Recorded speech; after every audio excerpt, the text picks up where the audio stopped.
Hello আমার spice and ক্রেভিংসের বন্ধুরা, কেমন আছো সবাই? আশা করি সবাই ভালোই আছো। শারদিয়ার আগাম প্রীতি শুভেচ্ছা এবং ভালোবাসা সবাইকে জানাই। আজকে গোলকুয়া চকে পৌঁছে গিয়েছিলাম একদম শপিং টপিং করতে। তারপরে মনে হলো খুব খিদে পাচ্ছে। সামনে পড়লো একটা চপ দোকান, চপ দোকানটার নাম হলো ঝন্টুদার চপ দোকান। ব্যাস যথারীতি চপ দোকান দেখে তো আমি হামলে পড়লাম চপ দোকানের দিকে।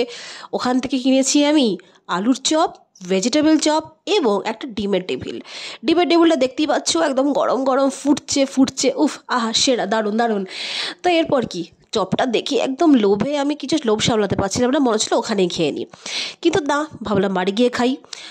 তো অ্যাম্বিয়েন্সটা আমার মোটামুটি ভালোই লেগেছে। দেখো স্পেসটাও কিন্তু মোটামুটি ভালো, আর লোকেশনটা হচ্ছে এক্স্যাক্টলি বুথটার অপোজিটে। আমি বাড়িতে চপটা খেয়েছি, আমি এর থেকে অনেক বেটার টেস্টের চপ খেয়েছি। টেস্ট আমার একদম অ্যাভারেজ লেগেছে। রেটিং দেবো আমি 10-এ 6.5, মানে 6.5। তোমরা কোথায় মেদিনীপুরের বেস্ট চপ দোকানের খোঁজ যদি পাও এবং কোথায় তোমাদের চপ পেঁয়াজি খেতে সব থেকে বেশি ভালো লাগে, অবশ্যই আমাকে কিন্তু কমেন্ট করে জানাবে। আজকের মতো ব্লগটা এখানেই, দেখা হবে নতুন কোনো একটা ব্লগে।